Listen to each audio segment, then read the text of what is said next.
My name is Sean Donovan, My name is Trevor Sorek. and welcome to the very first episode of The Fine Cut. Technically. This is a new podcast that me and Trevor are starting. It's a movie talking podcast. We're going to be talking about movies, hopefully. There's not enough podcasts. Definitely. There's definitely not enough podcasts about movies out there. This is the only one. We're, to quote Happy Feet 2, we're one in a trillion. Do you remember that from Happy Feet 2? Do you think I've seen Happy Feet 2 recently? Why are you doing a movie podcast then if you haven't seen Happy Feet 2? Damn, you're right. I should leave. All right, guys, that's it. We're done. First 30 seconds of our very first podcast, and we're already done. So the very first episode, we thought, it's a great time to start a podcast, honestly, because this is the halfway point of 2023. We're in July now, and Time flies. Time does fly. It's crazy. But through the past 6 months, there's been a lot of good movies that have come out. And I thought, perfect thing to start our first episode on is our favorite movies of 2023 so far. I've seen 7 of them. I've seen a few, but maybe 8. I don't know. We've seen a few together too. And then we're going to talk about 10 each, so 20 films that we are really excited to see in the upcoming to varying months degrees for 2023. That is true, yeah. But yeah, so I want to start this by asking you, Trevor, of the movies you saw in 2023, is this a good movie year? I'm going to say it's kind of mid. It's kind of mid, really. Why is that? I don't know. It's just, because some things haven't come out yet. Well, yeah, I think the later half of the year is definitely very... We might have one particular date circled on their calendars. Oh, yeah, and it's coming up soon. We'll get into it a little bit, but yeah, I can see it. Definitely in 2023, it's definitely a later half of the year, going to have a lot of bigger stuff that comes out. But the first half, though, yeah, it's been pretty all right, I'd say. For context, we work at a movie theater. Yes, we do. So, hey guys, the 1 in 6 people that are listening to us are just our coworkers. Oh yeah, yeah. I can't believe I was about to call them our employees, like they work for us.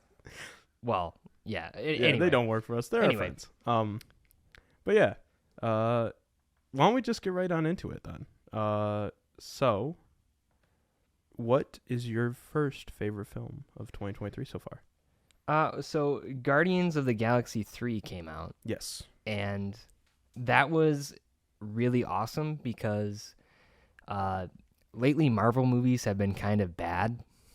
And James Gunn just blessed us with a movie where the director clearly cared about the characters, put something together that was cohesive, that made sense.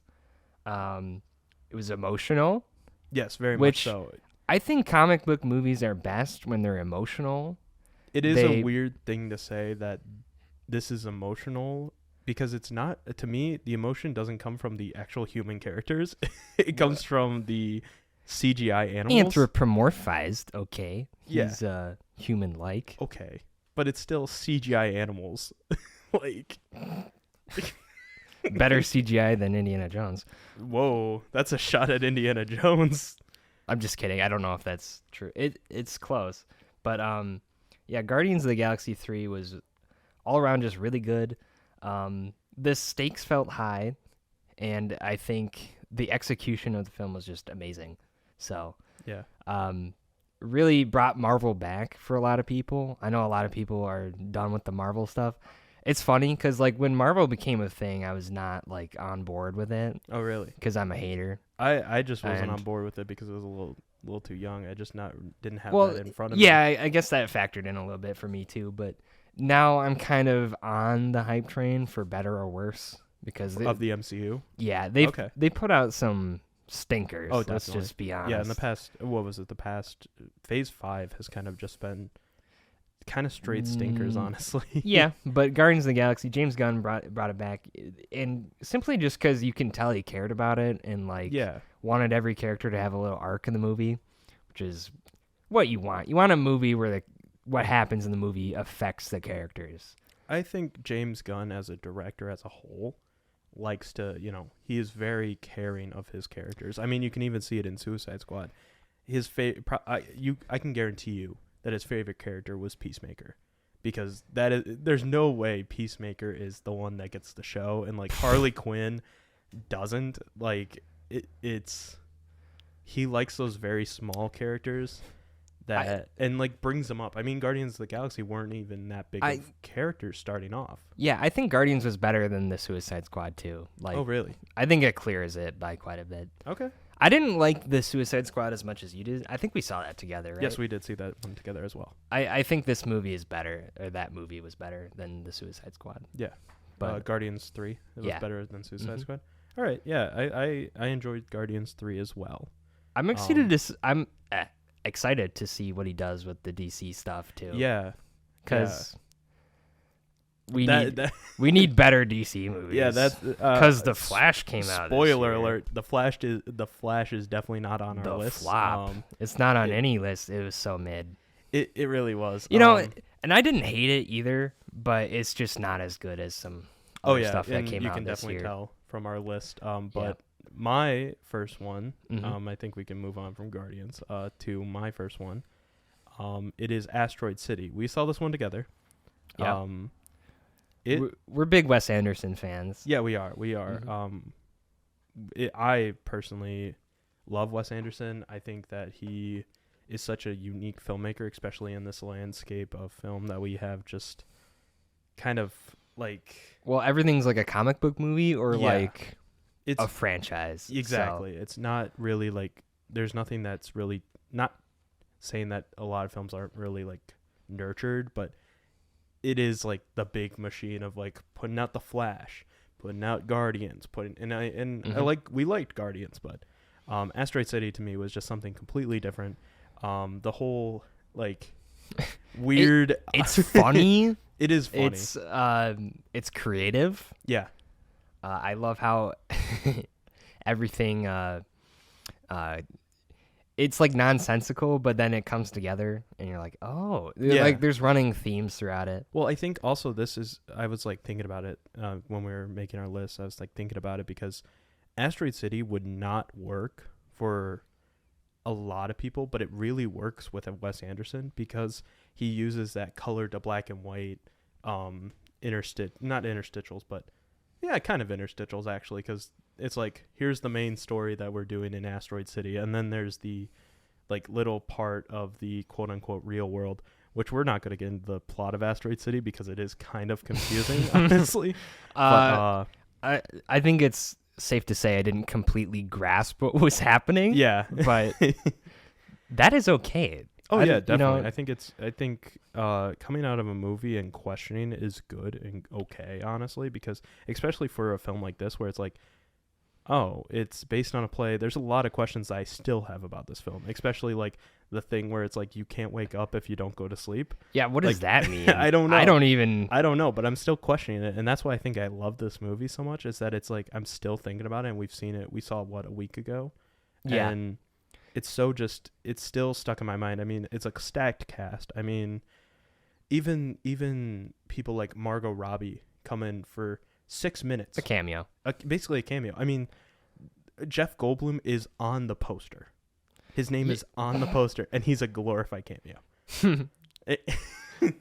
But yeah, that's why I love it. I think part one of that, it's broken into parts, right? Part one is just like introducing you to the characters and stuff, and then like I don't know if it's the very end of part one or the beginning of part two or whatever, when they have a twist in there, and it is the most hilarious thing. Oh, are you talking about the alien showing up? Are we spoiling that? I don't know. I don't care. I think he's listed on the... Yeah, Jeff Goldblum's listed as the alien. He's credited on the poster. Yeah. So, but just when that part comes up, I just love it. Yeah, it is. That whole like little alien side plot is so funny, and but it's not even the side plot, honestly. I don't even know what the plot or the side plot, honestly, of this movie is, but it's still good. I think it's enough about Asteroid City. It's got some layers to it. I like it. Yeah, it's very good. So what is your second favorite? So for some reason, Mario is listed here. You like that movie. Okay, I did like it. They did a great. Well, okay. You can say what you want about Chris Pratt, his voice acting, or Charlie Day. I think they did pretty good. The whole thing, because like they do like the super over the top Italian Mario voice, but it's only for like their commercial business. Like Oh yeah, I think that's. I think is that one works thing perfectly that fine. I They're really from New like about York that. in the movie, so I just like that. And then they did an excellent job making a movie that appeals to like the widest audience possible. Yeah. Which is that takes skill. That's think- not easy to do. I think the thing about the Mario movie is that it like you can't really be mad at it for being like too kiddie because it's like it's an obvious movie that is directed towards kids, but you can still like it. It's made for kids with like ADHD. Yeah. That movie does not stop. No. It is Like I saw it with my sister and she left for like 10 minutes. She missed like half the movie. But that's my one like big complaint about that is that it's paced really poorly, but at the same time it's like sometimes you need a quick 90-minute movie or whatever it was. I mean, it's not on my list, but that's why I love like Fast X and the Fast and Furious franchise is because it is just like one of those movies that it's like I go into it I'm not thinking that this is going to be like a festival contender, this is not going to be not everything has to be Scorsese. Exactly. It's not going to be the best picture winner. Fast and Furious will never be nominated for best picture. Like that what is like you think. Just wait until part 11 comes out. They're gonna bring back Paul Walker, and it's gonna get like it's gonna be nominated for best What do you picture. mean bring him back from the dead? I still think that they're gonna bring back Paul Walker for Fast X, or for Fast X Part 2, I should say. But we were talking about Mario. I know Mario. It's a video game movie. It's one of the rare video game movies that like actually took from the source material and isn't. It very much is like loving it's definitely like a movie that goes, hey, we know you guys are fans. Here's like very little Easter eggs, and of course like Easter eggs doesn't make a story, but at the same time it's like I do like seeing like I think the clip that they released before the movie, the like where he's running through like the little toad village of the Mushroom Kingdom, that has so many just like musical tones that like go back to the series, and it's so cool. They played it kind of safe with some of the soundtrack choices, like playing Aha, and stuff like that. But this is the most. Who doesn't like that of stuff? The year. It was a fun time. Yeah, and that's all. Perfect for bringing children to. Exactly, and that's all you need. That's really like that's what you need every once in a while. Is just kind of a nice movie that you can sit and go, yeah, that was fun. It was a 90 minutes of just kind of fun. Mm-hmm. I can tell you this, that my next pick is not 90 minutes of fun. It is. Is it fun at all? It is heartbreaking, I'll say the least. My second film that is my favorite of this year is the movie Past Lives.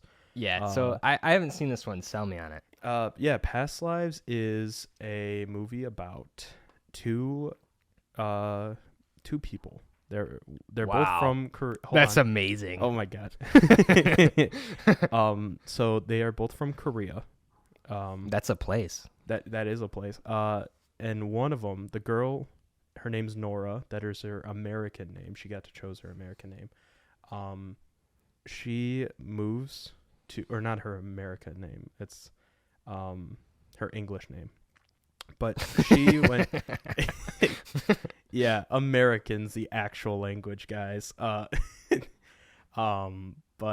she moves to Canada when she's 12 years old, and she leaves. What a twist! She's, wow, you're really selling me on this.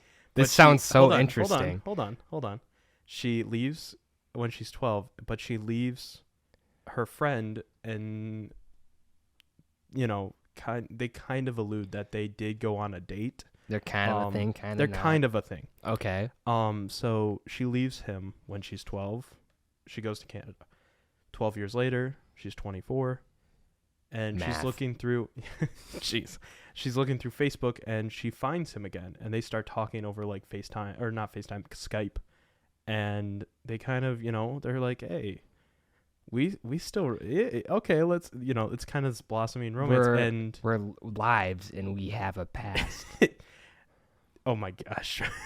It's like the title. You know what? Maybe this podcast is really done if you keep saying stuff like that.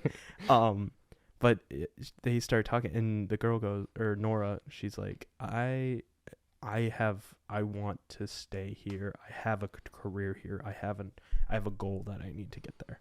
I need to get to. And she goes and kind of basically says to him, stop talking to me. When she says that, we've all been there. Yep.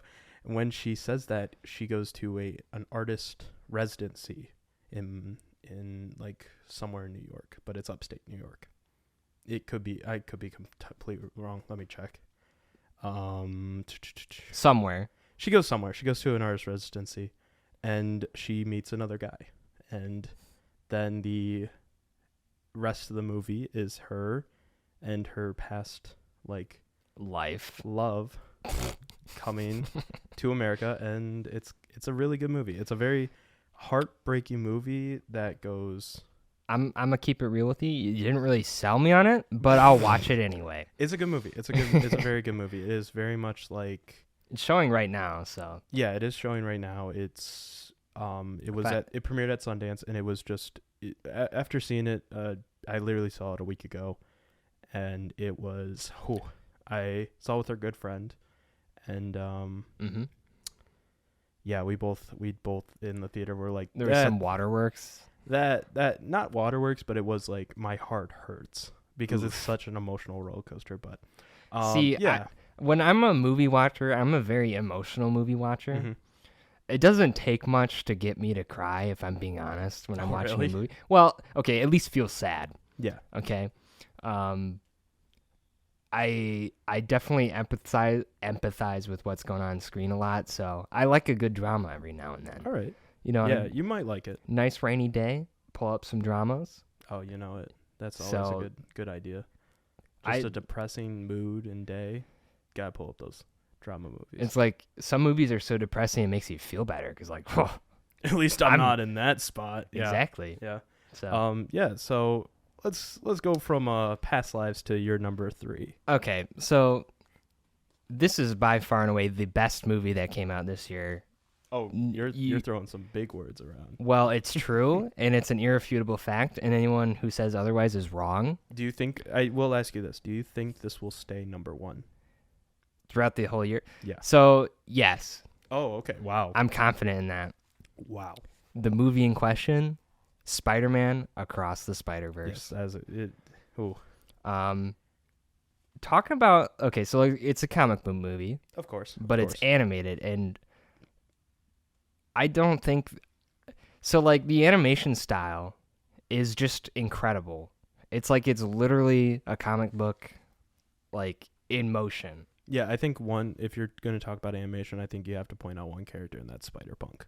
Spider-Punk's animation is fantastic. He looks cool. He looks cooler without the mask on. Okay. As he says in the movie. I'll give you that. He said that in the movie. I know, but I'll give you it. Yeah, and they make a very minor character from the comics into like the bad guy, the Spot. Yeah. Great decision. I love that. Get some characters who don't always get the spotlight, get them out there. Yeah. I just love that. There's so many cool things going on. Like, you can watch that movie quite literally hundreds of times and still catch something new.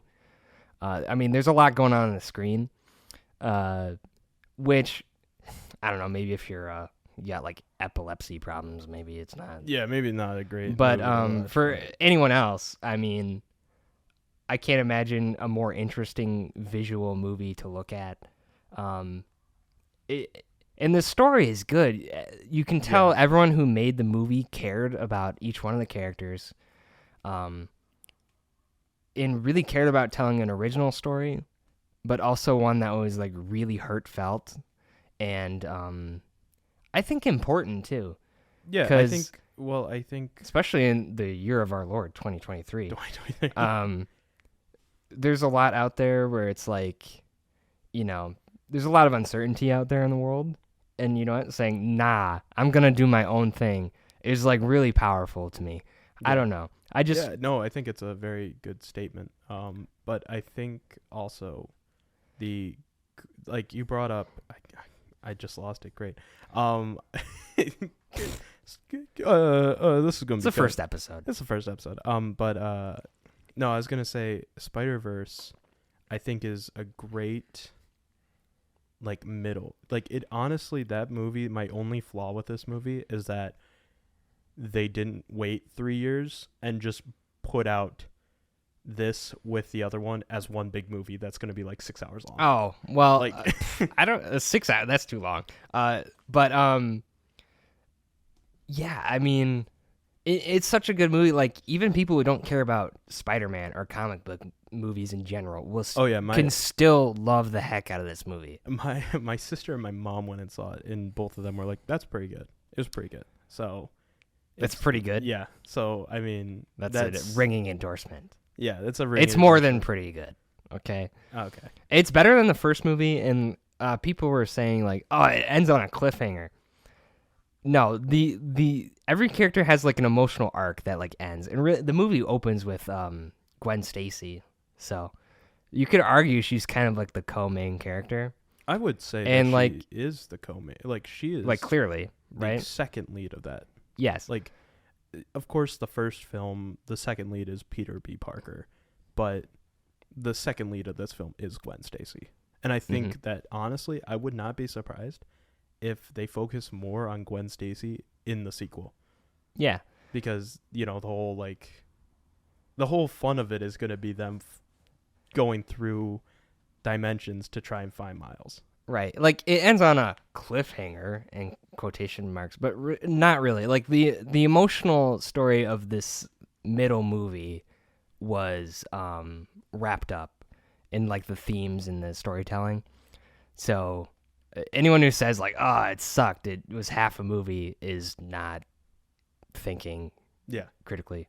But anyway, that's my thoughts on that. All right. So my third favorite film of this year is one that I just recently watched. Like I watched it less than 24 hours ago. Is BlackBerry.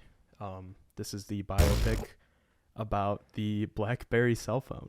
Boo! Boring. No. Boring. You say that, but you know what? And I think that movie, and I know it, is amazing. This movie is so good. It is very interesting to see how the BlackBerry phone came to be. Honestly. Next thing you're gonna tell me the Hot Cheeto movie was good too. I haven't seen Flaming Hot yet, so did that come out? Yes, it did. Yeah, it's on Disney+. That's not on my list. It's not. Well, did you watch it? No. Well, that's why it's not on your list. Am I gonna watch it? No. Maybe it's like a great movie. Maybe it's like BlackBerry, and you're just not giving it a chance. What's so great about BlackBerry? BlackBerry? Okay, I'll tell you this much. The one standout, the reason why this is one of my favorites, is the Glenn Howerton performance. If you don't know who Glenn Howerton is, I don't. He is Dennis on It's Always Sunny in Philadelphia. No way. Yeah. Yeah. He gives such a good performance in this movie. I can't pronounce, for the life of me, can't pronounce the actual guy's name, but he basically,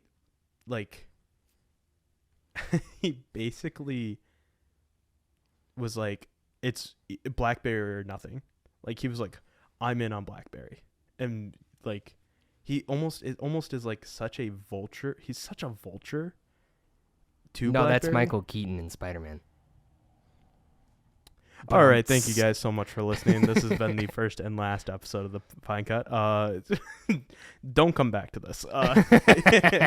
But he is such a vulture in this like world it's so good, and honestly, like, if you just watch it and don't even like it, you will still love Glenn Howerton's performance, because he is so, you don't know if he is actually, he definitely doesn't care about what all the whole stuff or like the tech stuff does, but he definitely cares about the money. And it's like, does he care that this, like, you know, innovation will make money or not? And it's so, yeah, just Glenn Howerton's performance. I've seen people even say that this could be a front runner right now, or at least like a front runner. Are those people you?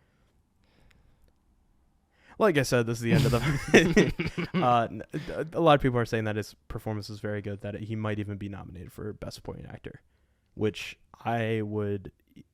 Of course, a lot of movies coming up, as we'll see, but I think he is definitely right now in the front running for me. So. Did you ever own a BlackBerry at any point in your life? No, I never did. I feel like I think I we're probably had like a similar. I feel like we're maybe a little too young. Maybe. Like, because so like circa 2004? 2008 is, I think, the last that makes date more sense. that is shown in the movie. Oh, okay. And so, yeah. Probably not then. We definitely know the lexicon of what a BlackBerry is. We've just never owned one. So, yeah. So apparently, BlackBerry's so great. like, why should I care then? I'm just kidding. Just Dennis does a great job. Here's a question. Is it better than one of either of the two Steve Jobs movies that came out? It is better than the Ashton Kutcher movie. Maybe a little less than the Fassbender one. The Fassbender one. The Fassbender one I love. So. So duly noted in the pantheon of cell phone movies. Steve Jobs actually does play a role in BlackBerry. Not the actual. Is it Ashton Kutcher? No, it's not. Oh. It's they use like reprising his character. They use that archive footage, but he's in BlackBerry, and there's a very big scene that he's kind of involved in. That's interesting. Big scene. Okay. So yeah, what's your number 4 favorite film? Well, these aren't in any particular order. Let's just say that, because Spider-Man would be number 1. But yeah, I have Dungeons and Dragons on here. I actually did not see this, but I would want to see it. Why on earth not? I just haven't had time. Yeah. Okay. Yeah, Dungeons and Dragons is so like I had zero expectations. So I've learned that having zero expectations going into a movie helps a lot. Okay. But anyway, Dungeons and Dragons: Honor Among Thieves is a good time. Yeah. I brought my sister and my father into the theater to see that one. Both of them are huge nerds like me, and it's my dad used to play Dungeons and Dragons back in the day.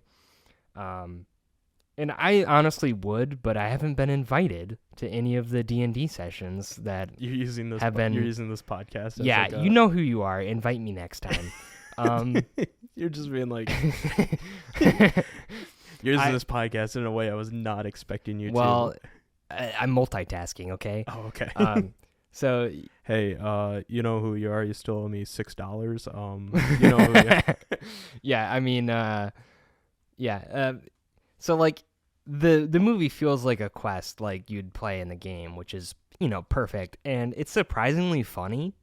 Like, who do you know? I mean, Chris Pine is the lead. He's actually one of my favorite Chris actors. Didn't the directors? Hold on. This is my favorite Hollywood Chris's. Didn't the directors also do the Game Night movie that came out a few? That would make sense considering it is a game. But yeah, John Francis Daley and Jonathan Goldstein. Yeah, they directed. I haven't seen Game Night. Game Night is great, but yeah, I mean, I didn't know what to expect going into D&D, and for it to be as amusing and as funny as it was, including things like Bradley Cooper thrown in there, and I don't know if you knew about that one, Sean. The Bradley Cooper cameo. Yeah, I knew that. Okay. But you understand why that's funny. I will say, I'm looking at John Francis Daley's Wikipedia page right now, and he is credited as a writer on The Flash for story. Maybe that's the good parts of that story. Maybe. Maybe. Hopefully. Who's to say? But I mean, this Flash. also had The Flash really wasn't that bad, especially Flash on paper. Also had Ezra Miller ruined that. 3 story writers and 1 screenplay writer. Quit hijacking my D&D sales pitch. Okay, fine. I mean, it's a really fun time. I assume it would be even better if you were under the influence of something. Oh, okay. But are we promoting? I'm not promoting anything. Are I'm we promoting the that movie. on this?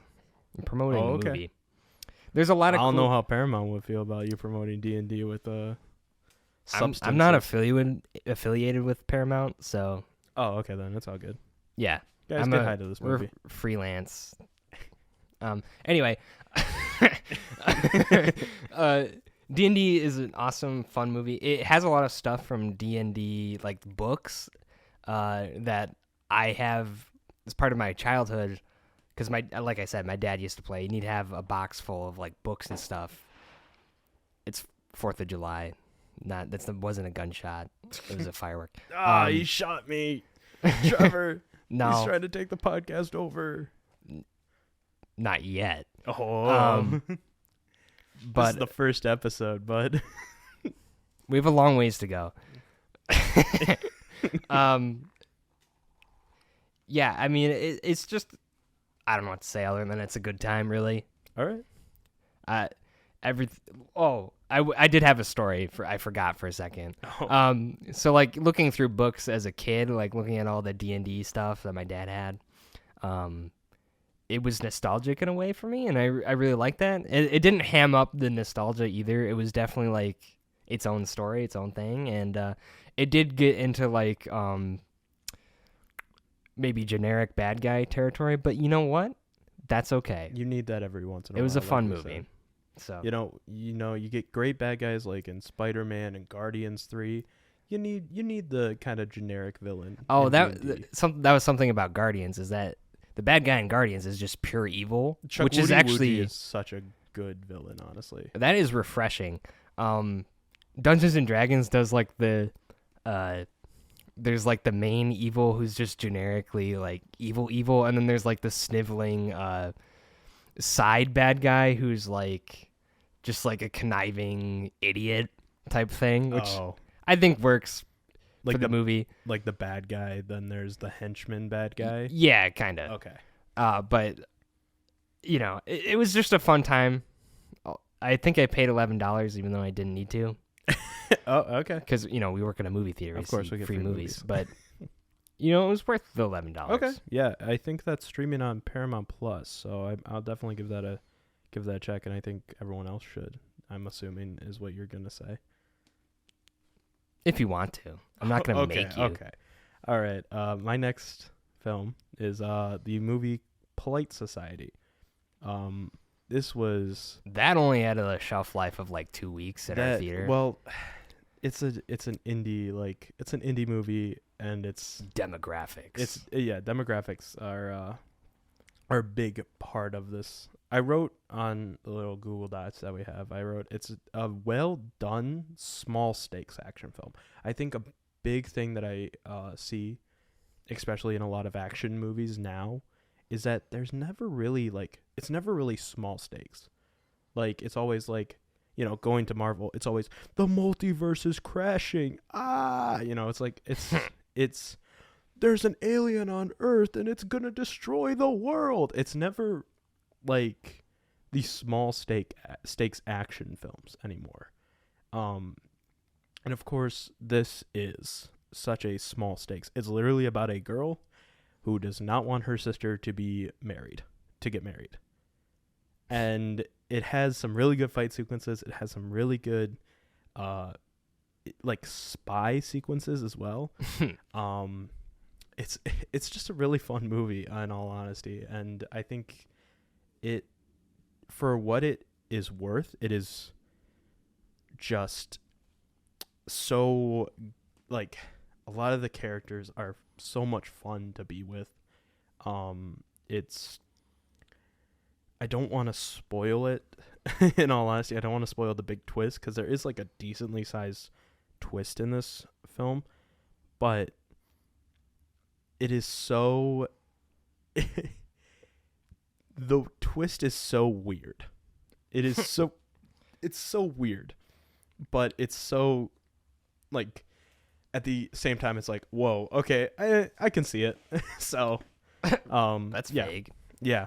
Go see it. It's on Peacock. On That's how what? No. Oh, At least I didn't say poop cock. No, it's on Peacock. Go watch it. It's great. okay. Okay. Yeah. So what's your final favorite film of this of 2023? Oh, it's a little movie called John Wick 4. I have not seen this one either. So Mr. Keanu Reeves is back as John Wick 4. whoa, he's John Wick 4? He's the fourth one. Yeah. Wow, that's crazy. No, so that movie is just absolutely ridiculous. Like action it's like Spinal Tap. It's set to 11. That is okay. I was it's like set to 11. No, it's not like the movie. I was gonna say this is Spinal Tap, really? Wow, No, that's crazy. It's set on 11 out of 10 in terms of how ridiculous it is. Okay. And that is perfect. You know? Yeah. You want to see him mow down 7,000 bad guys? Well, you're in luck. There's 8,000 in this movie. You know what I mean? There's some parts where you're like, it kind of takes you out a little bit. It's like, how could he survive that? He's like the Terminator. But you know what? Maybe that's part of the canon and they just didn't tell you.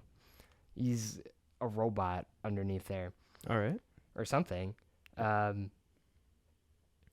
It's just pure entertainment. Okay. Yeah, I've only seen how would you rank the craziness of this? Like, because I've only seen the very first John Wick. I've not seen the sequels. So I think the first John Wick is still better. Don't get me wrong. I don't even remember the second one, to be honest. Oh, that's great. That's well, great. That's not important. All you need to know is that the fourth one is good. Okay. It has Skarsgård as that's his name, right? Which one? There's I know there's more Stellan, than one. there's Bill, there's It's Bill. I'm okay. the one that was the clown in it. Pennywise? Yeah, okay, that's Bill. That's Bill Skarsgård. He's great as a bad guy. He's like a French bad guy in this movie, and his accent is interesting. I don't know what a French accent sounds like exactly, but I mean, to be honest, but okay. it works, because he's a very hateable character. All right. Good for driving the plot forward. Is it? And the plot gets a little confusing because there's so many rules to their society, like the Assassin Society or whatever. Okay. See, like this is the first John Wick is just like I gotta get the bad guy because of my dog. Yeah. So the movies get progressively more complicated. Okay, then I'll have to watch those then. But so they add like a new thing each time. In this one, he's kind of trying to get out of all the crap from the previous movie. But to do so, he kind of has to like go toe to toe with Bill Skarsgård, pretty much. Okay.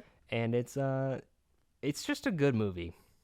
Yeah. All right. I'm like looking at the cast list now, and I'm like Donnie Yen, Lawrence Fishburne, Lance Reddick, Clancy Brown, and Ian McShane. I'm down for this. Yeah, it's Lance Reddick's last movie too. Is it his last film? Yeah. Well, I'm assuming it's his last film in the John Wick series, but no, never mind. He's gonna be in there's gonna be a humorous release in the John Wick show Ballerina. Oh, okay. Ballerina show that's in the John Wick there's spin-offs now? Oh, jeez. Yeah, it's a franchise, Trevor. Yeah, it is part of a franchise. It's a franchise, of course. Everything's a franchise now. But the cast for Ballerina though, kind of stacked. You ready for the cast? Sure. The main person is Ana de Armas. She's leading the show, as well as Angelica Houston, Gabriel Byrne, Lance Reddick, Norman Reedus, Ian McShane, Norman Reedus, and Keanu Reeves is going to make a appearance. It says. Okay. So, and it's taking place between chapter 3 and chapter 4. It says. So. Wow. Yeah. Okay. Yeah. I'm sold. Oh, never mind. This is a film. It's not what? a show. It's not a show. It's a film. Okay, I'm sorry about dang. Yeah, it's a film. Okay, well, it's set to release on June 7th, 2024. Really? Yeah. Okay. Huh. Well, look out for that one. That's interesting. I did not realize that it was a film. I do think there is a show. What is the show? You know what? I'm not even gonna look it up. We gotta get to the next. I gotta get to my last movie. Is this going off the rails? I don't know. It might be. It might be. Yeah, it might be. You know, it's at least we're doing it on our first episode so that we can rein it in for our upcoming Take ones. it from 11 down to like yeah 5. Of course. But my last film that is one of my favorites is How to Blow Up a Pipeline. This premiered at the Toronto International Film Festival, TIFF, Which you got to go to. which I got to go to last year, and it was there. And I do Nerd. remember. Okay, I do remember actually. I was walking down the main street, where the TIFF headquarters was, and there was a huge line outside, and we're like, "Why? What the hell? Like, what movie is this for?" So I like stops. I'm like stopping. I'm like, I asked someone in line, and I'm like, "What movie is this for?" And he goes, "Oh, it's How to Blow Up a Pipeline," and I'm like, What is How to Blow Up a Pipeline?" It's like they weren't even in line for a movie. They were just I waiting knew for it was for a movie, instructions but on I how just to didn't know make what bombs. movie it was. Like, I just didn't know what movie it was. So I was like, "Huh, that's interesting." I look it up, and there was like nothing. Like, there was one image that was released, and it was just based on a book, and I had no clue of what it was. But then it slowly but surely more information started coming out, and I went, okay, all right, this is interesting. And then it released, and I was like, I need to see this. I need to see it. And I finally saw it, and it shot up to one of my favorites of 2023. It was so interesting because it's basically a heist film. Is it based on true events? It's probably, I don't think it's based on true events. It could possibly be inspired by some true events. Okay. But I do know it's based on a book. But it is very Ocean's 11 heist film. It's got there's a lot of things that happen, and it's so interesting how they do it, because there'll be like, they cut like right before something big happens, and then goes to the backstory of one of the characters. And Are they pulling a Godzilla where it gets right to the action and they cut away? not really. It's like in a good way. It's very much in a good way, and I think it helps it, because there is, like, especially the ending scene.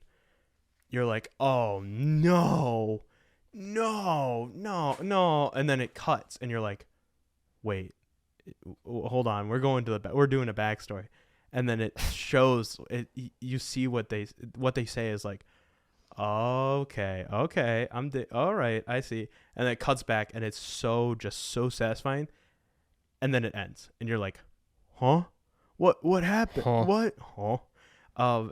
So yeah, it's such a good movie. It has a lot of performances that are from more not well-known actors, which kind of almost helps it. I think the most recognizable actor that I saw in the movie is from the show Blackish. So Okay. so that's like the biggest star in this movie that I recognize. But yeah, it's so good. It's How to Blow Up a Pipeline. Go watch it. It's available to rent. Rent it. It's worth the $6.99. It's really hard to talk about movies without like telling the entire plot. Yeah, it really is. But that's why I mean. But go watch it, and this will definitely be a lot of people's favorite. I think this is going to be one that kind of stays on a lot of people's list. Our stunning analysis. It's good. Yeah, yeah. It's a good movie. Yeah. Do you have any honorable mentions? Because I didn't write any down. So Okay. Well, I was just wondering. I haven't seen that many this year. to be honest, because Yeah. I'll be honest, like part of why I said You've been watching too many TV shows. That's why. Yeah, I dabbled in a little bit of anime, Oh. a little bit, some introductory level anime stuff. Yeah. Because I know you've been watching. I Couple would say things. Black Mirror. Oh, I watched Black Mirror. Is there any absolutely. good Black Mirror? I'd say those are like short. Out of like the 5 episodes they released, I liked 2 of them a lot, and the rest were garbage. Dang. Well, I did my whole Black Mirror ranking on my Letterboxd, and it made me realize that like out of like the 30 episodes, I like maybe 5 or 6 of them. Dang, like a that lot. is a scathing review of Black Mirror. But But understandable. No, but I mean, each story is different, and I think all of them are entertaining the first time you watch them. Mm-hmm. But there's some that you just don't ever want to watch again. Fair. That's my take on Black Mirror. All right. Just a random Black Mirror take in the Well, middle of this. It's a variety show. Oh, of what course, do you want? Of course. But my honorable mention that I wrote down is The Starling Girl, which not a lot of people know of. This premiered at Sundance. I rented it because they did Sundance online, so I spent $20 for it. That's a lot. That's a a lot lot of to mo- spend that's a on lot. a movie. It's a lot. I am not proud of it, but it is a really good movie. Not proud of it? Is it a good movie or It's not, a good movie. Sean? It's a good movie. Worth $20? Maybe not. Dang. But it's still a good movie. It's stars Eliza Scallan. How do you pronounce her last name? I don't know. She's you definitely know who this girl is because she's the one that plays Beth in Greta Gerwig's Little Women. And Yeah, I didn't know. That doesn't help. did you see Little Women? Nope. All right then. She also plays. She's also an old. She's the one that. Oh, random M. Night Shyamalan. Yeah. Knock at the Cabin was. Oh yeah, Knock at the Cabin did come out this year, didn't it? It did, but it's not on the list. Yeah, fair. That movie really needed a twist, and there was nothing. Maybe that's the twist, though. You're The expecting twist is that there is no twist. Yeah. I don't like that. I do not Okay. subscribe to that. All right. But yeah, she's the one. Eliza Scanlon. Scallion. She's the one that has the weird like rapid pregnancy In the movie? in the movie. Oh. Yes. Yeah. She's that. Okay. She's that character in Old. And then Oh. Lewis Pullman. yeah. I'm still going on her. And then Lewis Pullman, who you probably know better as Bob from Top Gun Maverick. Barely. Oh my god. Barely. Okay, well them two are the stars. And it's basically like this religious girl, and she starts having an affair with her youth group teacher, played by Lewis Pullman. And it's a We're really still good. talking about Old. No, we're not. I'm just kidding. I'm just kidding. No, we're not talking about Old.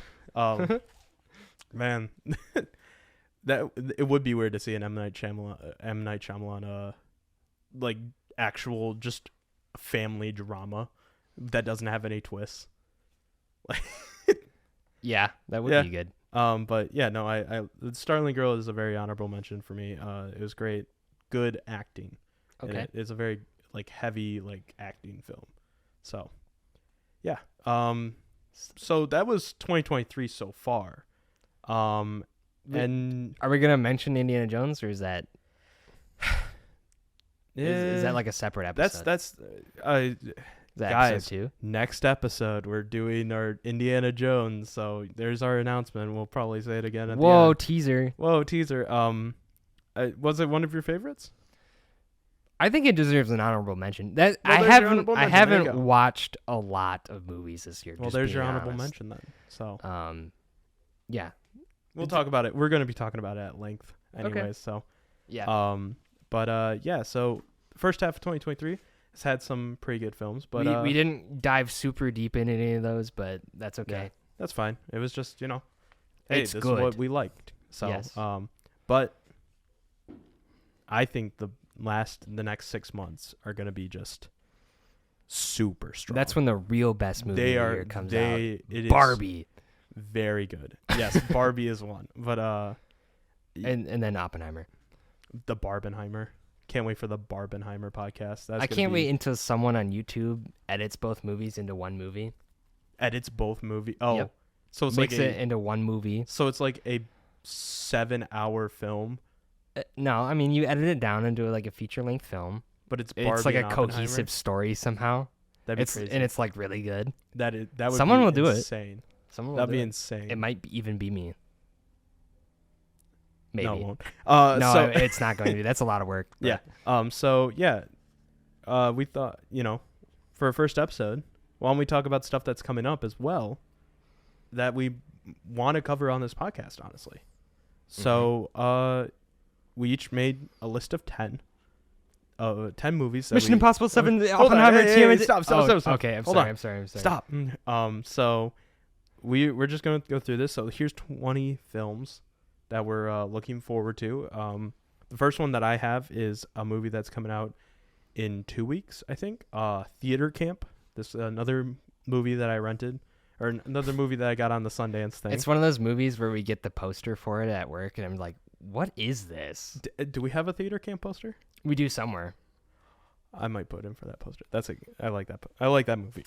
Yeah, it's so Theater Camp. It's a like almost Is it about a theater camp? Yes. It's actually kind of almost like This Is Spinal Tap. It's a mockumentary style. Oh, I love mockumentaries. Of a style. It's like a documentary style that's definitely a mockumentary, but it's about a theater camp called Camp Adirondack, and it's based on a short film. It stars pulling up the good old list. So it stars Molly Gordon, Ben Platt, Jimmy Tatro, Noah Galvin, Patty Harrison, and Ao Edebiri. Directed by Molly Gordon and Nick Lieberman. It's going to be released by Searchlight. It's a really funny. It's an original, very original comedy, and I don't think we have those that often anymore. But so, yeah. Yeah, Theater Camp's my first pick. Second pick is you, Trevor. What's your first pick? So I got Mission Impossible 7 on there. I haven't actually seen any of the Mission Impossible movies. You're just gonna throw yourself into the 7th. I'm just, putting out my feelers, see what it's about. Yeah. Maybe I should watch the 6 before that. You maybe should.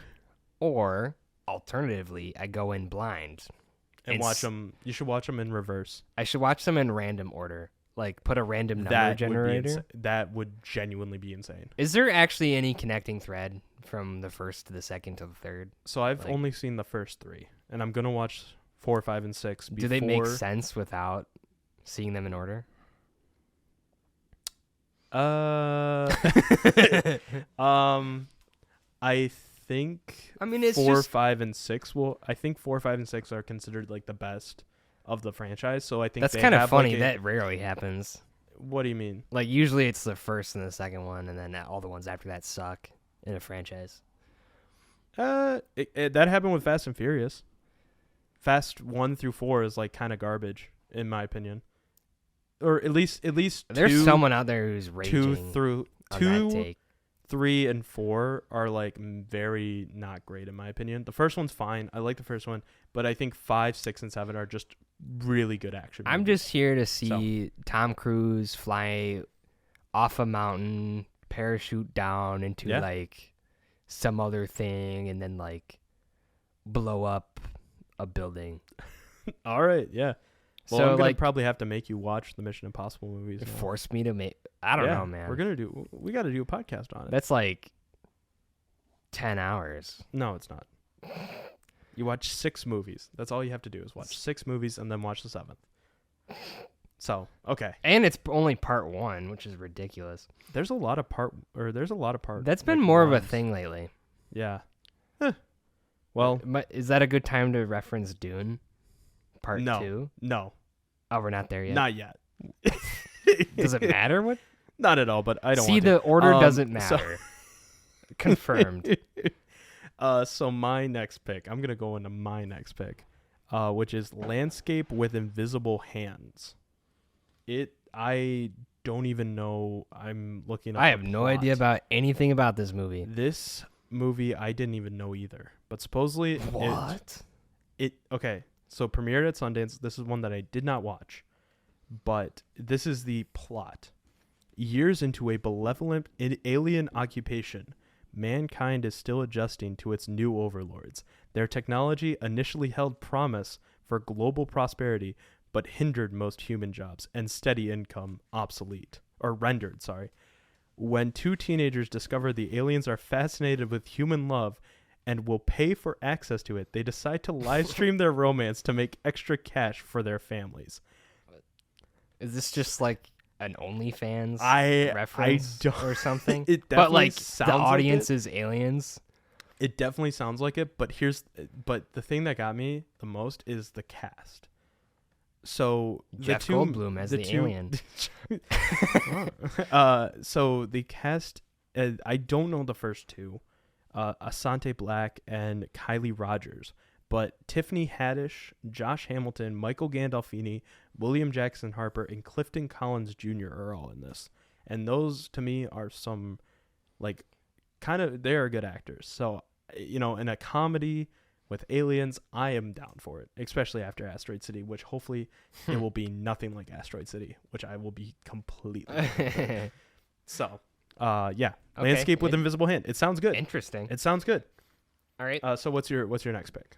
I'm gonna go out of order on purpose and talk about Dune Part 2 Oh my god. because I'm legitimately insanely hyped for this movie. Because the first one I thought was an absolute masterpiece that kind of, ended. I felt like maybe before it should have, but I mean that leads into Part 2.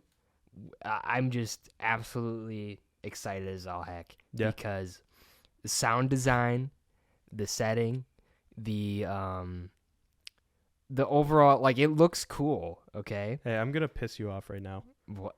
I'm looking at Dune Part 1 came out in 2021. Yes. I made a list on Letterboxd of my 2021 ranked. Do you know what number Dune landed on? Not in the top 10. It was number 11. You suck. What 10 were better than that? The Green Knight. No. I saw that. That was Green Knight, Street Gain, How We Got to Sesame Street. Sesame Street. Sesame Street. I liked that documentary. Okay. Sesame Street doesn't have a guy going ooh, ooh. That's ooh. true, and maybe that's why it's number 2. Number 3, Nightmare Alley. Tick Tick Boom is number 4. West Side Story number 5. Judas and the Black Messiah number 6. Inside, Bo Burnham's Inside number 7. Ridley Scott's The Last Duel at number 8. The French Dispatch at number 9, and Belfast at number 10. You know what's really funny? That is my top 10. Out of that top 10 from your 2021, I saw The French Dispatch and Inside with Bo Burnham, and that's it. See, maybe that's why Dune's like your number 3. And The Green Knight. The Green Knight was not good. Maybe that's why. Maybe that's why you just haven't watched enough from 2021 that Dune Part 1's number, not in the top 10. Well, but anyways, Dune is cool. Okay, Dune is good. There's I giant like sandworms. Okay, I There's will say Timothy Chalamet. that is number 11 out of 57. So Should be number one. Okay. Should be fine, number one. Fine. Speak on Dune Part 2. Dune, it's got Timothy Chalamet. Yes. It's got Zendaya. And my favorite actor lately, Batista. Oh. So, I really, his acting range, man. Even Knock at the Cabin, which trash Knock at the Cabin and went, Batista. Well, Knock at the Cabin wasn't great, but he rocked it in that. Yeah. He was playing a morally complex character in that. In Dune, he's just kind of an evil henchman, but that doesn't matter to me. Like, he's a good actor. He's gonna I have think a bigger I think role. he'll have more screen He's time. gonna have a because bigger he was role. barely in the first one. Yeah. And What do you feel about the newcomers? Stellan Skarsgård also is Baron Harkonnen. Yeah. That'd be cool. What do you feel about the newcomers for Dune Part 2, which are Christopher Walken, Florence Pugh, and Austin Butler? Awesome. Okay. Sign me up.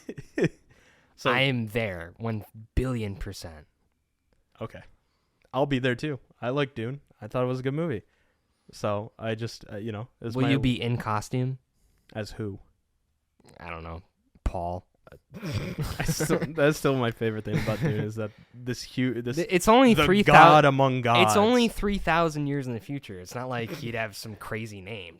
Jeez. I still love that, but I still love that Dune. He's like touted as a like god figure, and his name is Paul.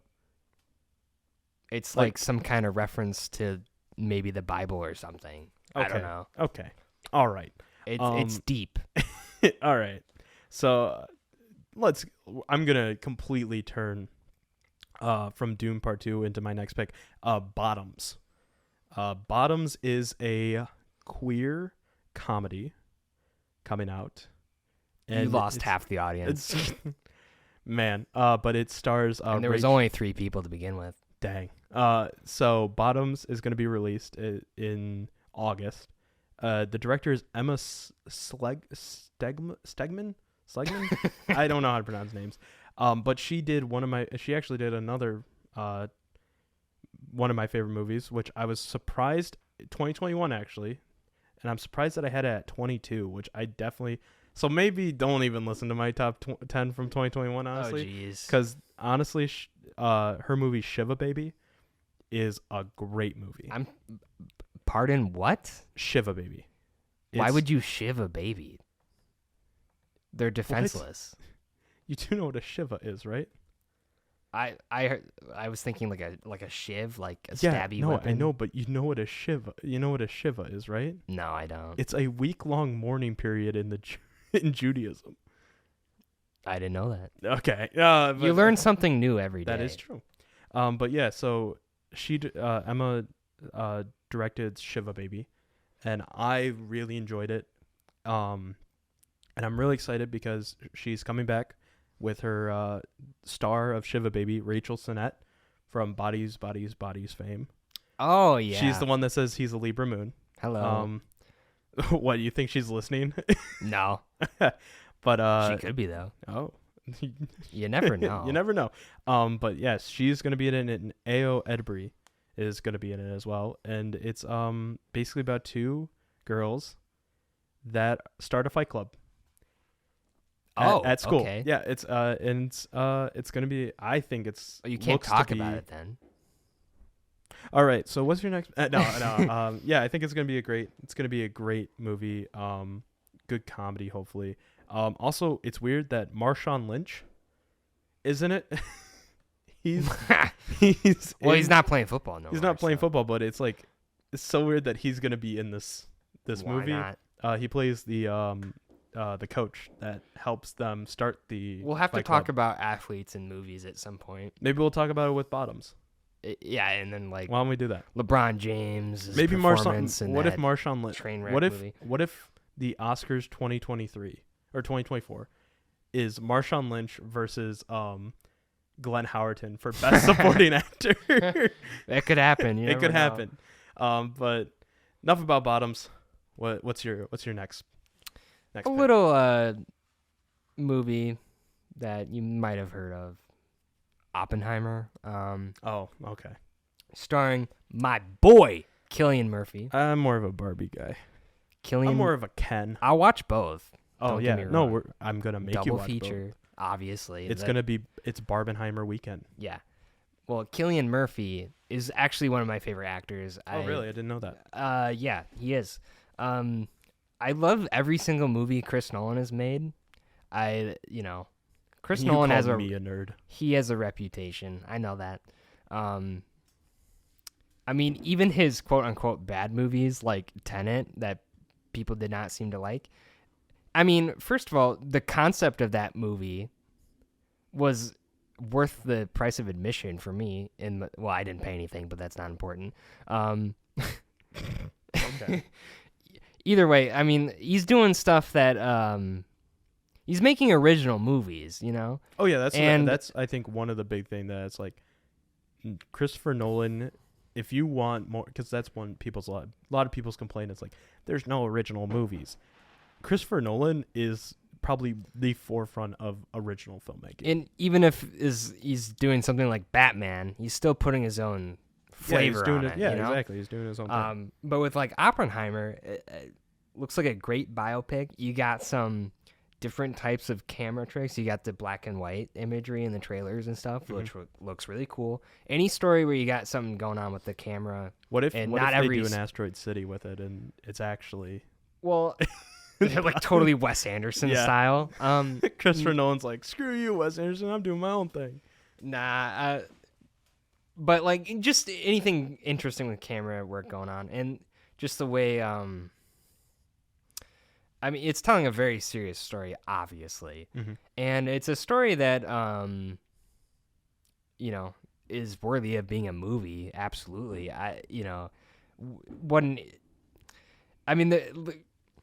the drama writes itself. You know, I mean, this dude had to work to beat the Nazis.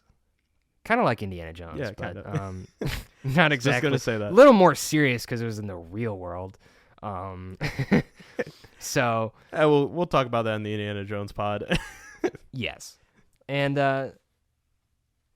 it just looks so interesting to me. And you got Robert Downey Jr. in there, supporting character. The cast is great. That is one thing that I've noticed about the upcoming 2023 movies. They have stacked. We got some lineups. They have stacked casts. Yeah. Like, here's just the top names that I wrote for Oppenheimer. Cillian Murphy, Emily Blunt, Matt Damon, Robert Downey Jr., Florence Pugh, Benny Safdie, Josh Hartnett, Rami Malek, Kenneth Branagh, Dane DeHaan, David Krumholtz, Alden Eldridge, Matthew Modine, Gary Oldman, Alex Wolff, Casey Affleck, Jack Gary Quaid, Oldman? yes, Emma Dumont, Matthias Schweighöfer. Dude, even some of the smaller names in there, like Safdie, I love what he's been doing. All his stuff. Then there's David Dastmalchian, James Darcy, Jason Clarke, Josh Peck, Tony Goldwyn, and Devin Boston. You got whatever Dalmatian in there. David Dastmalchian. Yeah, that guy. Yes, Dalmatian. It's my boy. Oh my God. Okay. I love him. What if he's listening? Well, hello then.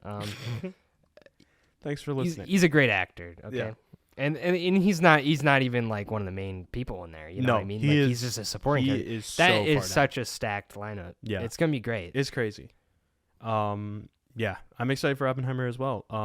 But my next one, also kind of a stacked cast, but very small cast. The new Yorgos Lanthimos film, Poor Things. Poor Things, I am so hyped for. It looks so good. Do you want me to read the cast out for Go Poor ahead. Things? Sure. Poor Things starring Emma Stone. I was about to say Emma Watson, but no, Emma Stone. They're different people. They're very different people. Emma Stone, Mark Ruffalo, Willem Dafoe, Rami Youssef, Gerard Carmichael, and Margaret Qualley are all you in had to this film. say was Willem Dafoe. Yes, Willem Dafoe is in this. It's like I'm there. One of two films that Willem Dafoe. I just remembered Willem Dafoe is in Asteroid City. Oh yeah, he is, isn't he? Yeah. Yeah, he is. I forgot about that too. But yeah, that's coming out in September. Yorgos Lanthimos. I love The Lobster. That is a really good film. Of course you do. Okay.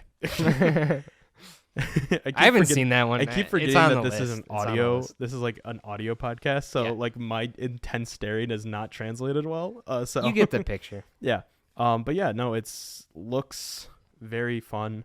Almost I think it's gonna be a like Frankenstein story, but yeah. Have you Frankenweenie? Okay. You made me think of it. Okay.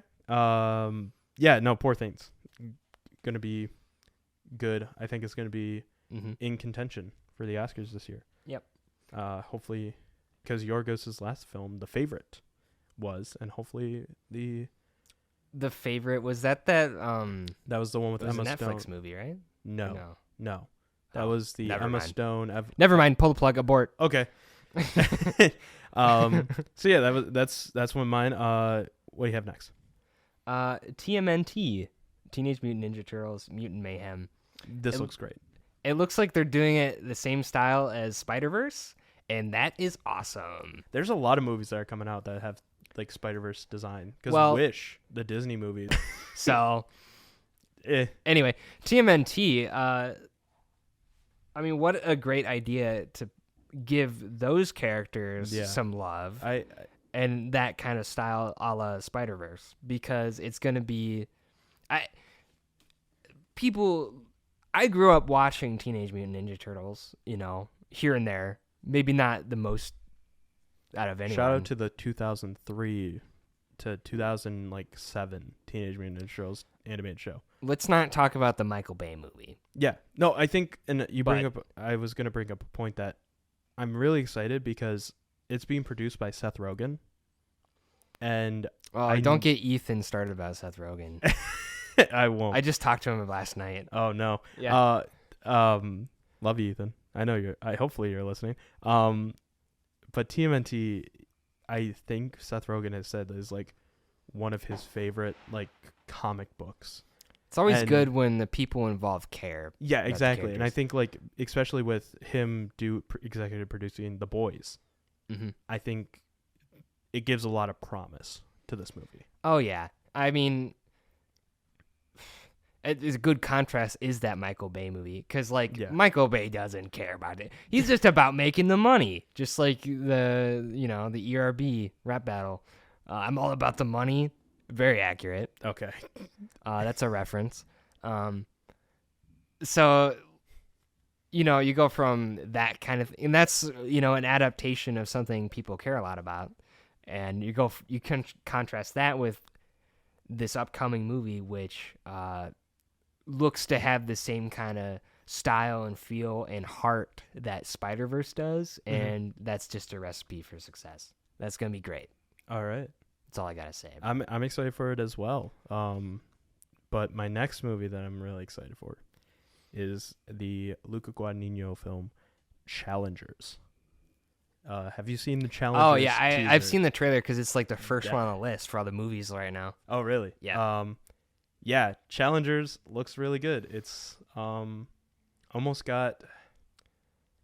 harkening back to the like 90s. It looks to me like the 90s like erotic thrillers. Like it sounds weird because if you don't know what Challengers is, it's basically a movie about two guys who are going after this one girl who's a tennis star, and they become tennis stars as well after she gets in an accident, and she was like one of them.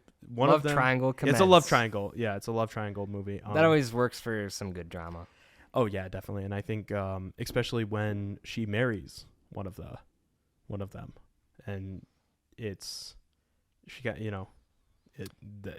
I've seen some Twitter hate for Zendaya, but really, I think she's a good actress. I think she is too. So. And I think this is going to hopefully, prove that I mean, I think she's proved herself. Yeah. But I think hopefully this film is going to be like just another win for her. And I've never really gotta feel bad for my boy Tom watching that trailer. Yeah, Josh O'Connor and Mike Faust. Ooh, with the Zendaya. Oh, dang. Yeah, I think I'm never really seen Zendaya in like a drama. I didn't watch Malcolm and Marie. I didn't watch what was her? I haven't watched Euphoria. So me neither. This is gonna be my first foray into Zendaya drama. Because I don't consider Dune and the Spider-Man movies drama. Dune is a dramatic masterpiece. Don't even fight me. It still has sci-fi. It to me that's like, oh okay, it's what I'm talking about is more like the here's the a realistic human story. Experience drama story. So, yeah. But yeah, that I'm really excited for Challengers. The next one I see on your list, I'm very excited for as well. You are? Yes.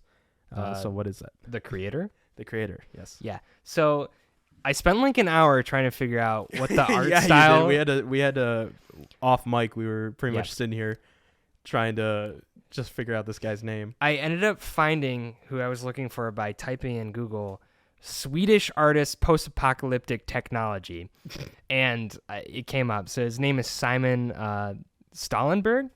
Sure. Is that what I wrote it? I had you write it down.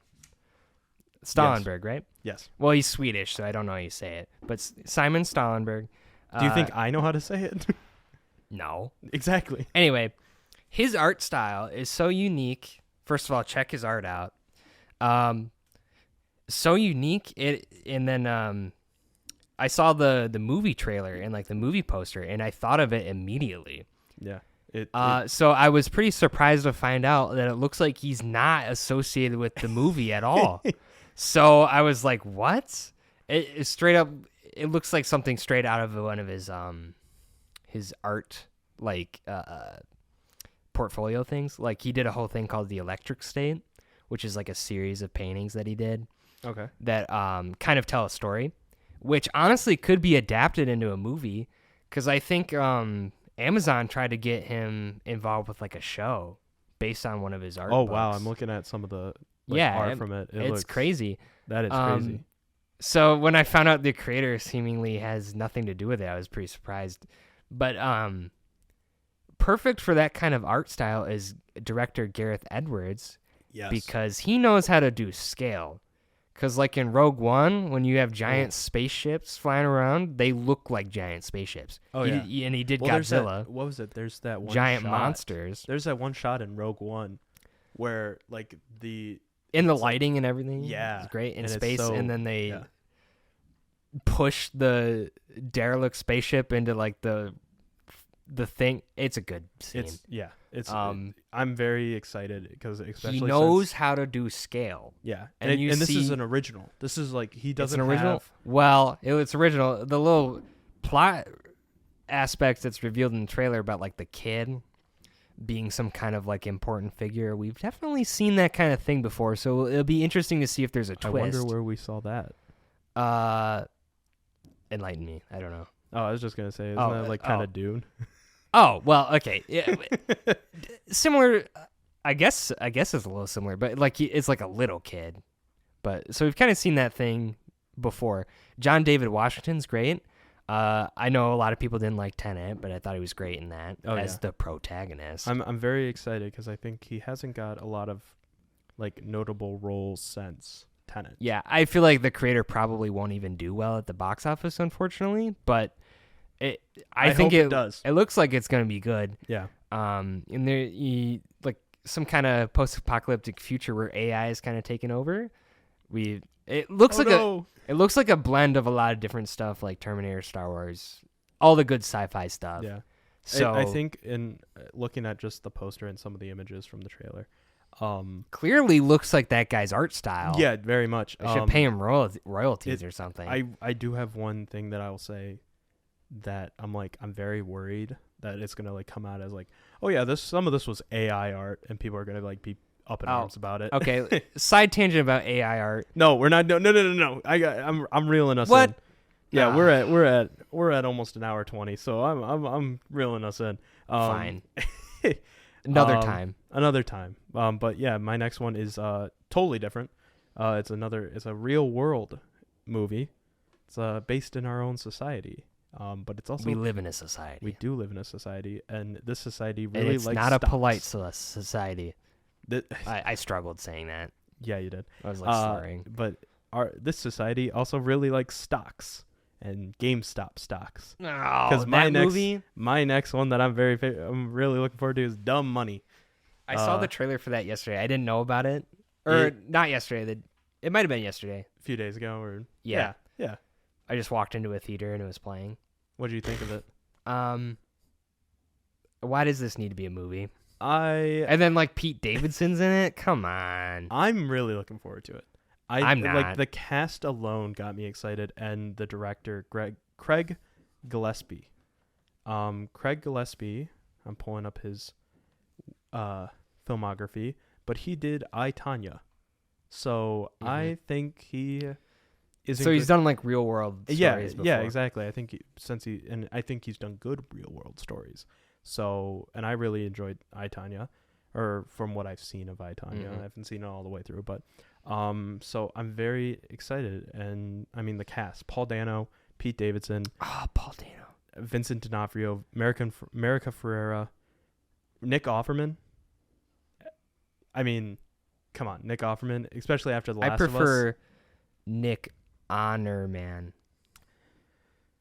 I really, really wonder why we are doing this sometimes. But Anthony Ramos, Sebastian Stan, Shailene Woodley, Seth Rogen, and Dane DeHaan are all in this. And Dane DeHaan. I am looking so forward to it. I think it's going to be great. So I mean, that wasn't even that long ago, that event happening, and now I it's know. already a movie.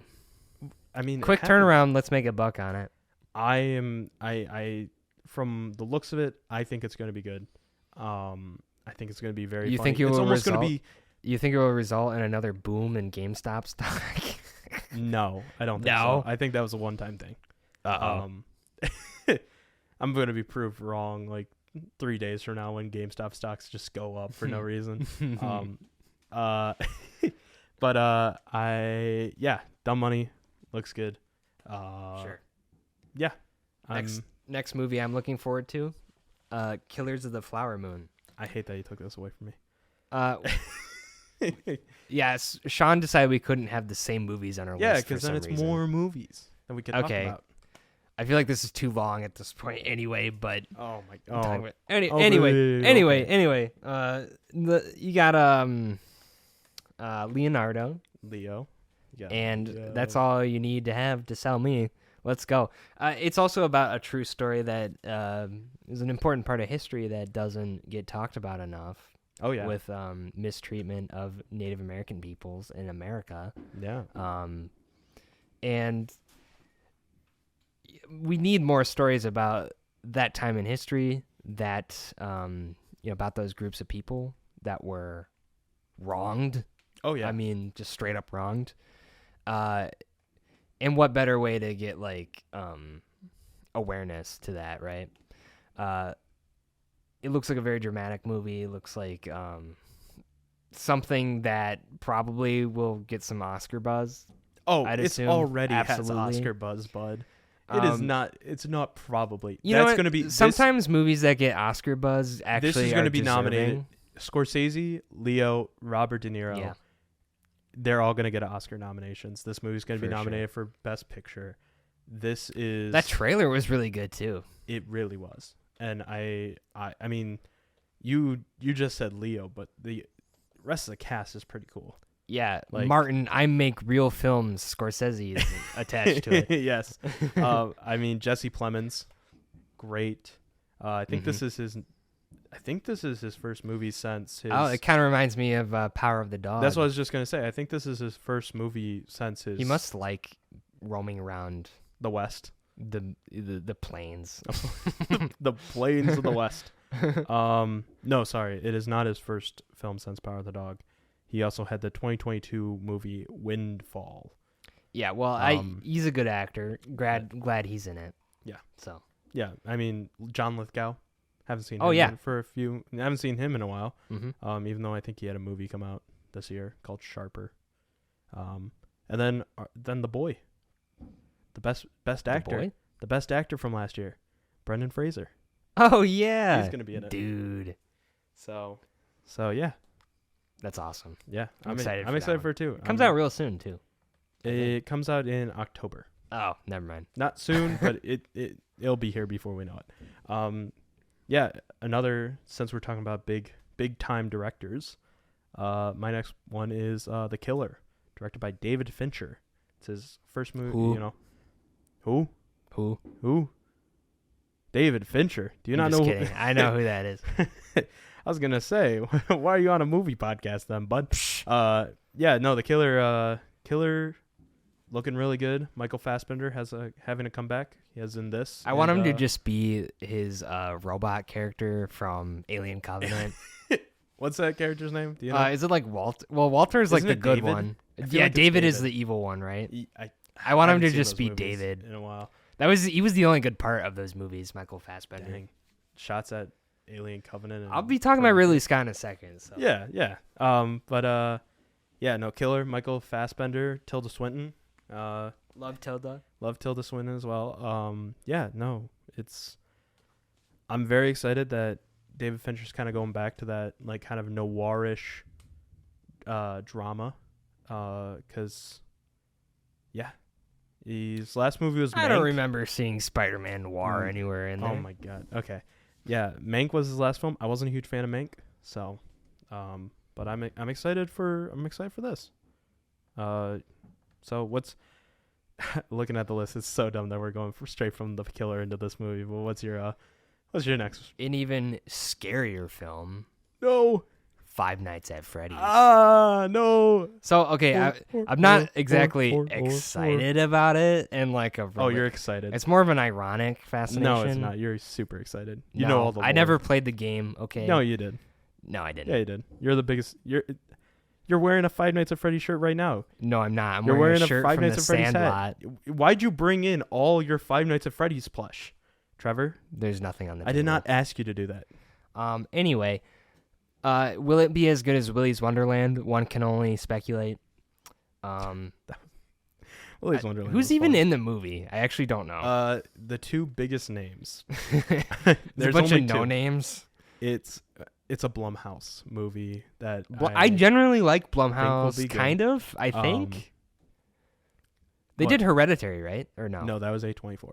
Well, okay. Blumhouse has done like The Purge. They did Whiplash. You know. Okay, well, Whiplash is good. Yeah, it's still so funny to me that Blumhouse did Whiplash. But Josh Hutcherson and Matthew Lillard are the two. Matthew Lillard, I'm on on board. Come on, we got Shaggy in this movie. Yep. He's genuinely a good actor. I love him. So maybe he'll save it from being a dumpster fire. But I think this might be one of those movies that's so bad it's good anyway. I'm gonna counter this take. I think it's gonna be really good. It's like a really sophisticated, well-made masterpiece. It's like a magnum opus. It's gonna be that. I don't think it's gonna be that. I think it's gonna be almost like Teenage Mutant Ninja Turtles, where the creators and the people behind it love the franchise and they make it for the fans. And even if it's like, I don't have that kind of faith, but okay. I do. I think, especially after seeing all the Jim Henson Creature Shops animatronic things or the costumes, I feel like it's in good hands. So I'm personally going to go see it for the jokes, but it might be good. So, sure. Yeah, my next one. Man, we are all over the place. Mine is doesn't matter. Technically, it is titled on Letterboxd as Untitled Please Don't Destroy Project. This is going to be released by Universal. If you guys don't know who Please Don't Destroy is, then you have not watched SNL in the past 2 years. Please Don't Destroy. It's an SNL movie? Yes, actually. Because that worked so well in the past. Yeah, Wayne's World. You know? Nah. Whoa, that's a take. Okay, I've never actually seen it. That's a big take. Blues Brothers? Never actually seen it. Oh my god. Okay. But yeah, no, this is Please Don't Destroy. They're the ones that they're almost like the new Lonely Island. For there's only one Lonely Island. They do like little short vignettes for SNL, and I fell in love with them. This is their names are Ben Marshall, Martin Hurdley, I think, and then John Higgins. Those are the three that make up the trio. What is this based on a sketch? It's not based on a sketch. It's like they are writing the movie. And the thing that gives me faith, I'll say this, the thing that gives me big faith in it is that feel like it's going to be rated R. It's going to be a rated R comedy. It's being produced by Judd Apatow. I think Judd Apatow gets a bad rap from past few years, but I think he does a very good job at producing movies, and I have very good faith in this movie. So, and I mean, Conan O'Brien and Bowen Yang are both attached to it as well. Conan? Yes. I watched a whole video essay about Conan getting like the whole situation with the Late Show. Oh yeah, during the writer's strike, yeah. That's a good video. But yeah, no, I'm looking very much forward to Please Don't Destroy the movie. I hope it's going to be released on Peacock too. So. Oh, great! I'm excited. Corporations. So yeah, what's your hey, your next film is being released by a corporation. Well, they all are. Aren't they? Dang, you got me there. Yeah. Anyway, Ridley Scott is making a movie about Napoleon. Yes. Napoleon Dynamite, great character. Wait, Napoleon Bonaparte. Oh, I don't care now. Oh my god. Okay. All right. Well, no, wait. It's Joaquin Phoenix, right? Yes, it's Joaquin Phoenix. Joaquin has been churning out some bangers lately. I'm sure he will deliver a great performance. I think so too. I don't actually know a lot about Napoleon. I kind of glossed over that in history class. Well, maybe back you'll in the learn day. from this. So it'd be a biopics, right? Mm-hmm. But he's a very significant historical figure, so he should have a good movie associated with him. Ridley Scott doing a historical movie is much better than him doing alien movies at this point, so that's an improvement. I mean, he did hand off the reins for an alien movie, so Well, good. dang. Maybe there'll be an alien in this movie somewhere in the background. Like during those huge battle scenes, you gotta have a God. No. blink and you'll miss it type thing. But yeah, I don't see the xenomorph in France at that. Joaquin is all you need, really. That's enough to sell me on it. Yeah, I mean, Joaquin has so much range. I didn't know. Well, I mean, he's doing a Frenchman, so we'll see. Yeah, I think Joaquin is coming off. Wait, isn't Napoleon like born on like Corsica or something? I have no clue. I have no idea. No, Joaquin. I think he's going to do a good job in this, especially with his past 4 movies. It's his past 4 movies. Beau is Afraid. I didn't see Beau is Afraid. I didn't either. Come On, Joker, and The Sisters Brothers. So, and I think he's great in at least 3 of the 4 that I've seen. Or, yeah. Napoleon's like, we live in a society. He says that. Yes. What if he comes in? What if he like Napoleon appears on screen and he's in full Joker makeup?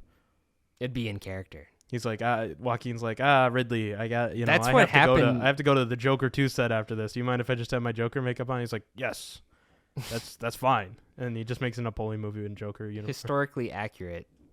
Napoleon's the original Joker, guys.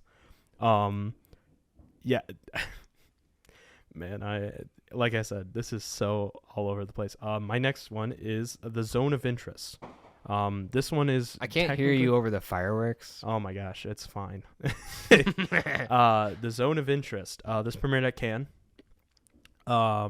It premiered to rave reviews. Technically, it does not have a 2023 release date right now. Well, you're cheating then. No, I'm not. Shut up. It came out in 2023. It premiered at Cannes, so it most likely is going to be released in 2023. If it's not, whoops. If it's not, we have to delete this. No, I'm not. Okay. No, but The Zone of Interest. It's a movie by. Let me pull him up. It is by. I had his name in my head. What the heck? Where is it? There it is. Jonathan Glazer. Jonathan Glazer, if you don't know who he is, he did Under the Skin from. That's a really good movie, actually. So, and it's very underrated. It's his first film since. So, yeah, and it's all. I think it's all going to be in German. Oh, It's in German, Polish, and English. And it's I have about to read subtitles, man.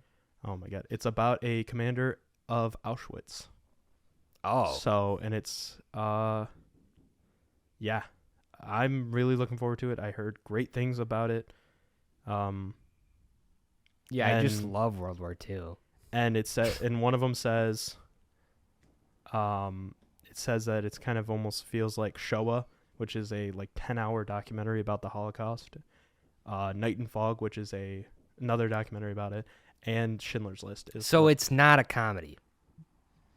No, it's not. It is definitely not. But Okay, good to know. I do not think we should be joking about that. So, yeah, no, Zone of Interest. It was I'm excited. tangential joke. Jeez. Oh, okay. I'm excited about it. Jonathan Glazer, I think, is going to be great. So, yeah. What's your next one? Because we like just jumping all over the place. So Leave the World Behind. So I didn't know about this until like 10 minutes ago. But so that one, let me. It is going to be released on Netflix. Yep. So it'll be easy access for Yep. me, for sure. And do you recognize the name of the director? Who is the director? It is Sam Ismail. Nope. He is the guy behind Mr. Robot. Oh, like the show? The show, yes. Okay. Yeah, I never watched that. Oh, okay. Well, all right. It looked interesting because of who's in it. Okay. I can't pull it up right now. I have it up here. The cast is Ethan Hawke, Julia Roberts, Kevin Bacon, Mahershala Ali. Thank you. Yeah. So Ethan Hawke, I love Ethan Hawke. He's great. Everything he's in, I like pretty much. I like his bit in The Northman was great. That was a recent movie he was in. Yep. Even though he wasn't in it much, I liked his character. It's like in the first 15 minutes. Yeah. Well, I liked his part in that. Okay. Yeah. Ethan Hawke is a good actor. An actor that people don't really talk about a lot. No. But he's great. So, and then Julia Roberts, I like Julia Roberts. Yeah. So what's even the premise? I don't remember. Okay, so I'll read off the synopsis. A family vacation on Long Island is interrupted by two strangers bearing news of a mysterious blackout. As the threat grows more imminent, both families must decide how best to survive the potential crisis, all while grappling with their own place in this collapsing world. Collapsing world. There you go. That's all. I mean, yeah. I like a good apocalypse movie, or leading into the apocalypse or whatever. So yeah. All right. I'm sold on it. Yeah. What do you feel about Ethan Hawke's 2-minute cameo in Glass Onion? I hated Glass Onion. Okay, all right. I forgot he was in that. My last one that I'm super excited for is another one that's not technically dated for 2023, but it is hopefully. You didn't talk about Barbie. We'll talk about Barbie. Fine. You want to talk about Barbie right now? Sure. Barbie's going to be great. It's going to be good. It's going to be amazing. All right, There. good discussion. Good discussion. Space Fan is my next one. This is a one that, like I said, is not David Bowie? No. It is not dated, but is to be released on Netflix, like the one you just said. I literally just blanked on it. Leave the World Behind. But here's the cast. This is what got me really excited. Actually, you know what? I'm gonna read the synopsis first. Okay, if my thing would load. Jacob, an astronaut sent to the edge of the galaxy. Astronaut. Okay, Jacob, an astronaut sent to the edge of the galaxy to collect mysterious ancient dust, finds his earthly life falling to pieces, so he turns to the only voice who can help him try to put it back together. It just so happens to belong to a creature from the beginning of time, lurking in the shadows of his spaceship. Don't you just hate it when that happens? I do too, yeah, you know. So is he Space Column? Man, don't you just hate it when you're having a midlife crisis and In the space. only person that can help is a time being from the very beginning of time? A time-traveling dust hoarder? Yeah, it's or crazy. something? But so with that, the cast. Yeah. Adam Sandler, Ooh. Carey Mulligan, Paul Dano, Isabella Rossellini, and Kamel Nayar. What? Do you know who Kamel Nayar is? He's no. the guy who plays Raj on Big Bang Theory. Oh, okay, So- okay. So it's all right. So That's it's a good cast. interesting cast. I like Interesting that. cast. Yeah, I'm. That's what got me hyped about it. So That's got me sold on it. yeah. So what's your final one? Because The it's last- a kind of wacky one. The last one I have is a movie called Night Bitch. That's so funny. It has Amy Adams in it, and that was pretty much all I needed to know. Mm-hmm. But then I learned it's a movie about where she's like a mother, and she's dealing with normal like being a mother things, and then she's also turning into a dog. Sign me up. And also the male lead is named Scoot, Scoot McNairy. Yes. which is really funny. So Night Bitch is going to be the director's first movie since 2019. What was the other movie? A Beautiful Day in the Neighborhood. the Mr. Rogers. Oh, Yeah. okay. So Interesting deviation. very much so, but so I'm excited for Night Bitch. Who loves a good body horror type movie where you're Yeah. turning into a dog? Maybe. Do you think this is gonna get Amy Adams her Oscar? Well, if this doesn't, what will? No, True. she's great in True. everything. She's a good actress. That is true. But yeah, that kind of wraps up what we're excited for. I mean, we did not talk about Barbie a whole lot. We didn't. Well, yeah, but we don't need to sell the hype. Yeah, on we that. don't need to sell the hype on it. What are they gonna do?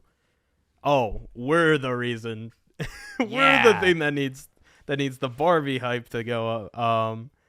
Yeah, there's some on here that I'm surprised we didn't talk about. Honestly, Thanks for listening, Mom. Thanks, Mom. Love you. Blue Beetle.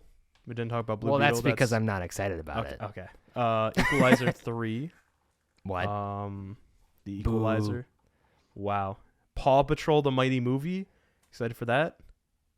I'm not a child. Okay. Kraven the Hunter. No. Priscilla. I'm kind of excited for Priscilla. Mm. I'm excited to see what Sofia Coppola does. What else is here? The Marvels. Got that coming Oh up. yeah. I mean, like I said, I'm involved with the MCU now. So it's I'll watch what they put out, even if it's bad. But I'm not really like. Well, what about? Keep in mind, what about, I'm not paying for it. That is true. That is true. What about the next goal wins? New Taika Waititi movie. I don't. Taika. And we got a Chicken Run sequel, a Ghostbusters Afterlife sequel, Aquaman sequel, No. coming all without Okay, a week of each other. All right, never mind. Yeah, there's some good Actually, ones. it turns out movies are terrible. Just terrible. Then there's some that we didn't talk about. May December, new Todd Haynes flick starring Natalie Portman, Julianne Moore. Maestro, Bradley Cooper's next directorial debut, or not directorial debut, next director thing. A Terrence Malick movie about Jesus, where Mark Rylance plays the devil. Oh, Yeah, yeah. Well, geez, okay. Maxine, that one I'm excited for, but I didn't want to put it on the list because Reasons. Well, you told me you haven't seen X or Pearl, so Oh, I don't know if I haven't. that has that I feel like you'd be interested in just for the cast alone. For sure. It's Mia Goth, Kevin Bacon, Elizabeth Debicki, Michelle Monaghan, Bobby Cannavale, Giancarlo Esposito, Lily Collins, and Halsey. Giancarlo and Halsey in the same movie. Let's go. Yep. And then, you got your animated movie. Hayao Miyazaki coming out with his potentially last film, How Do You Live? You mentioned at the beginning you're getting into anime. Dabbling. You might be excited for that. I have a lot of catching up to do, so. Watch Studio Ghibli stuff. There's some pretty good stuff. I know. Emerald Fennell's new film, Saltburn. Looking forward to that too. Barry Keoghan starring in that. I really like Promising Young Woman. Ferrari is coming out With no Ford in it. No Ford, just Ferrari. Just Adam Ferrari. Driver. Adam Driver's going to be in it. So. He's in a movie about cars. And he's a driver. That's going to be directed by Michael Mann. I think Adam Driver should be in a movie called Screw as well. Oh my. Okay. I think it's about like tools. I think that's he's a yeah. handyman. Yep. I think that's about where we should probably end. Thank you guys so much for listening. Thanks so much for actually listening to the very first episode. We don't know that they listened. Hopefully they did. If they're hearing We don't this, know they that. did. If they're listening to this, then they did. So Maybe they're not. Okay. Yeah, thanks so much for listening. Next episode that we're going to be doing is on Indiana Jones and Dial of Destiny. We just saw that. Yeah, we have fresh thoughts on that. Yes, and then we're going to be ranking all 5 of the Indiana Jones films. Very difficult task for me. Yes, very difficult as well. Yeah, so thank you so much for watching. You can follow me on Letterboxd at _filmworker_. Trevor, where can they follow you? My Letterboxd is Trevzilla. Yes. I may or may not be a Godzilla fan, just Yeah. hence the name. You just like that name. And also subscribe to our YouTube channel after the credits. That'll be in the link description below. And if you're watching this on YouTube, go listen to us on Spotify. Yeah. Thanks so much for listening. We can do that? We're on there? Yeah. Isn't that crazy? Cool. They let anybody on there. That's great. Yeah. So thanks so much for listening, guys. And we'll see you next time.